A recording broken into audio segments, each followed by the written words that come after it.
Hold up, hold up, hold up. It's that boy G Plans. Don't give a damn. He cooler than a fan. Walking real tall. Some say he's a man.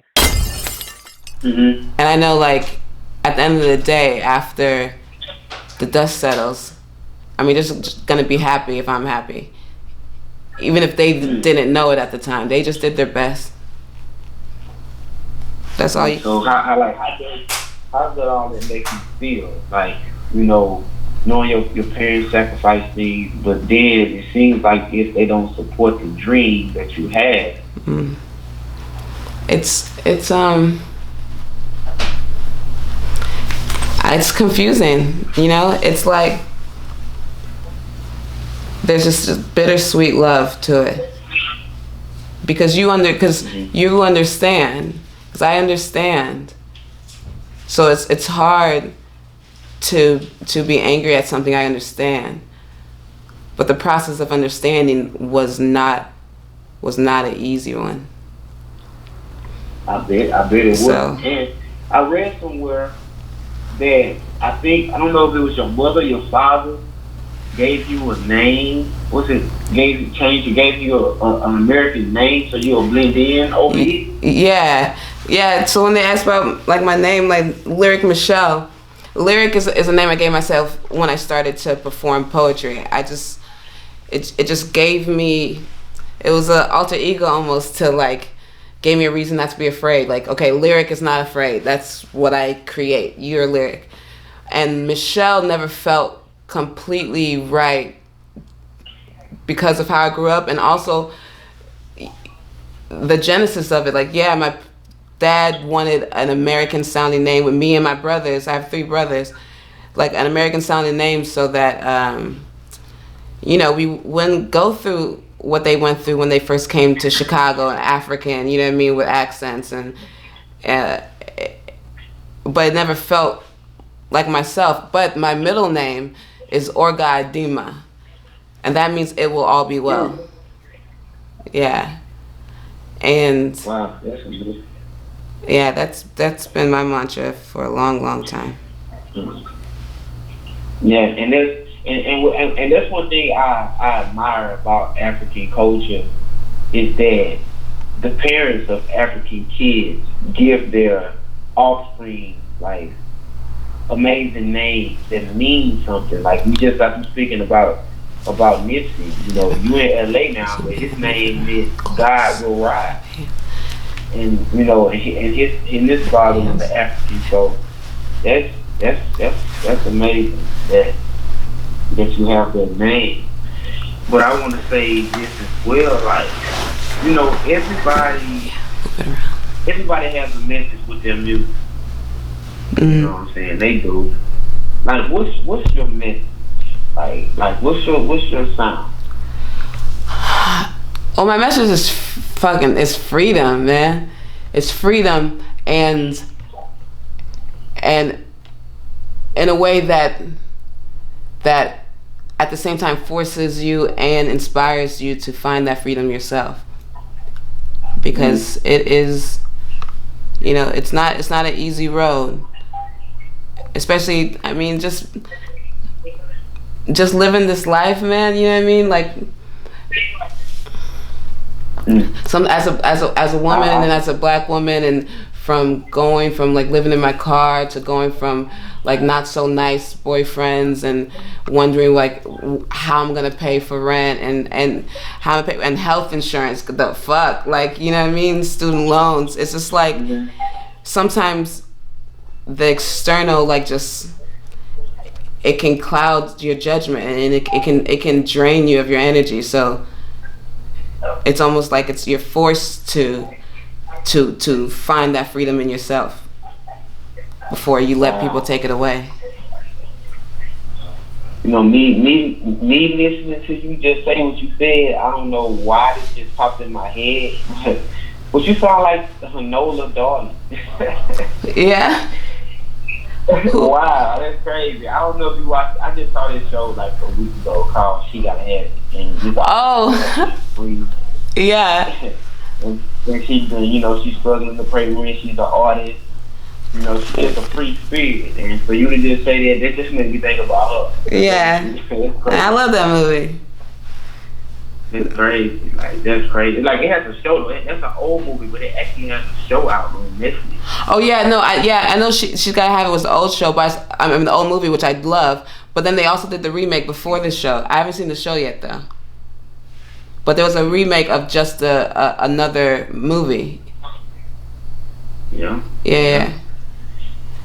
So like when you decide, oh, I want to come up with a song. Like, what's your process? Like, what's your mood setter to get you in that groove to say I wanna go to the studio and come up with something, or I feel like I got a song, or just make me think about a song, whatever the case. Like, I think it changes with this season.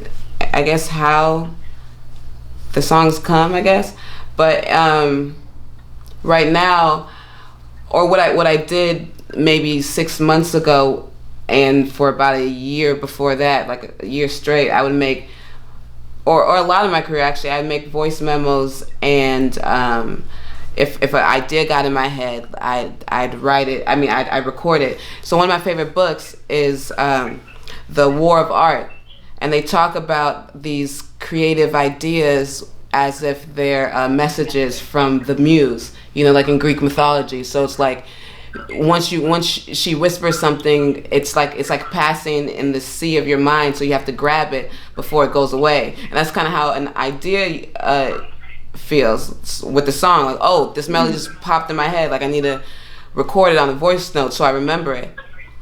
But recently, I still do that, and they'll still come to me. But recently, I've found myself even more free being in that room with whoever I'm creating music with, whether it's the producer, whether it's just the music, but it's in the room where I'm going to record. You know what I mean? The studio or my spot or something, so where I bring the energy and the intention of what I wrote to the actual mic. You know what I mean? And spit that shit. So yeah. And speaking of in the room, I saw that you and Kanye West had a conversation. How was that like? That was lit. That was yeah. So, and again, so you're asking about and you asked about LA culture, right? And so I've worked with some amazing musicians in Houston. The only difference is LA, just, you know, by numbers, there's a lot more. So I'm always out, and I'm always trying to meet people, I'm always trying to work. So there's this huge, there's multiple communities that cross, that come together, or are they don't know, different scenes and shit. And I've seen a lot of them, not all of them, but I've seen, I've gotten to befriend so many new people and just work on so much music and jam and just jam sessions and shit, real music. And a lot of those people, they're musicians. So when I went to Kanye's Soul Sundays, I knew 5 of the background singers and one of the trumpet players. So I felt more comfortable and at home. I was like, okay, it's Kanye, but all right, he's a person. These are the people.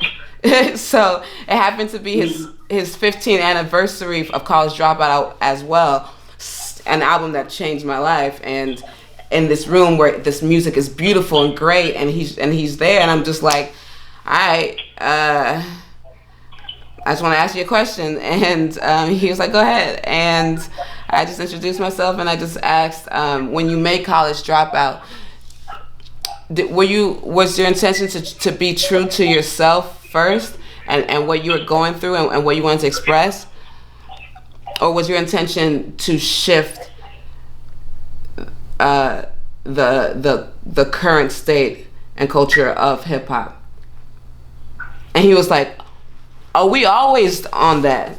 I was like, oh shit. It was lit. It was, the energy was great. He was like, we trying to do that now.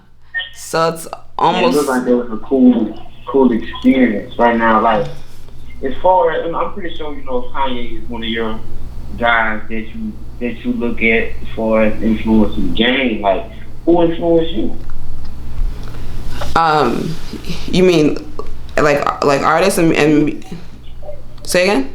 From a music standpoint, artist standpoint, like, yeah. You said that kind of dropped changed your life. Like, yeah, I mean, but music has saved my life, and there have been many vessels, right? Like from Tupac, Brenda's Got a Baby. I didn't even know you could talk about a woman and her perspective in that way. That showed that much empathy. Or Nina Simone, I didn't know that you were allowed to feel so much on stage. I didn't know you were allowed to. I'm like, I want to do that. Or Lauryn Hill, like, oh, I didn't know I didn't have to be one thing. Like, I can love my melodies and my harmonies and still kill you with 6 bars back to back. You know what I mean? Like it's and then Eminem storytelling, and then J. Cole making some complex shit relatable to Kendrick Lamar and his masterful lyricism. He's a fucking Pulitzer Prize winning like rapper. That doesn't happen.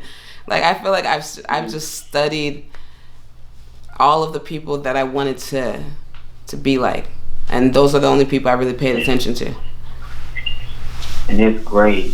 I want to ask you this, right now when it comes to the women, female artists. Mm-hmm. Now, I'm pretty sure, I mean, I know that they have a lot of amazing female artists right now, but it seems like the female artist that's getting the most attention from the world is like the ones that be twerking, and they have this, sexual image. Right. Not saying you're gonna go that way, but do you think, like, since you don't, you're not making a twerk song about, fucking on this guy and stuff like that, do you think it'll hinder you from prospering in the game? Nah, cause I got real niggas on my side. I mean, that's it. Like, I got real people who have helped me believe in myself. Like, I think sometimes that question is worded wrong, because I've heard it a lot, in the sense that it kind of seems as if it's like, and not to you, but just to the general question that we've seen a lot with like Meg and Cardi and all these people. It's almost like, it seems like, so someone had to have made this girl that way. Like, oh, all these girls are this way. Like, do you think you'll have to be that way? So that means that it seems like you, like people or some guys sometimes believe that a girl was presented and then she was made into Cardi, not understanding that Cardi's just Cardi, Nicki's just Nicki, city girls are just city girls. So the question isn't whether do I think I'm gonna have to be that way. The question is, whoever the number of people, the small amount of people we have that can press play on certain type of rollouts and certain type of budgets, are they interested in anything other than what they've been presented with? So it's not on the girls. The girls are being them fucking selves. Nigga, keep going. Sign all of you. But don't act like Lil Sims isn't real. Don't act like Rhapsody isn't real. Don't act like No Name isn't real. Don't act like Lyric Michelle isn't real. We've been here for years. That's not fucking City Girls' fault. And no one's gonna make me be someone else. It's whoever decides what they want and what they want to put money behind. But luckily, the music sometimes cuts through, and that's, you know what I mean, that's the plan, regardless. Yeah, that's very, very interesting. Mm. You know what I'm saying? Like, and the reason why I say that, like, I'm a guy that, I try to tap into all types of music. I try to, you know what I'm saying? Right. If the nigga indie, they'll be like, dang, she got a fat ass, or she doing this and doing that, whatever. It's crazy. And let me tell you that the person who's making the budget call understands that. He's counting on that. And that's why he makes his choice. He's looking at numbers too, analytics. And sometimes some things, if they're harvested right, if they're let the space to grow, some things numbers cannot predict if you believe in the music. Like, niggas gotta get back to that. We just gotta change the world and shit. Like, what are we doing? Yeah.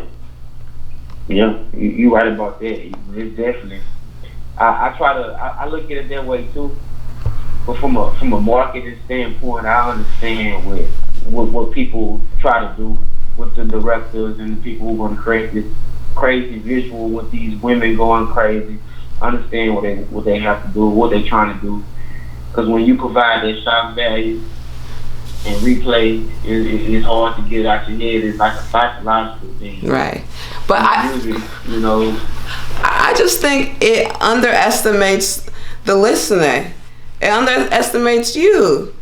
It underestimates anyone, because it's like, yeah, of course, that is quicker, and you'll see the return on it quicker, because not because it's not good, and not because I'm not trying to say it's cheap or anything like that, but when you have picked the market and a way to market to those people, and a type of genre of music that you have seen work, then what got you there was taking risks.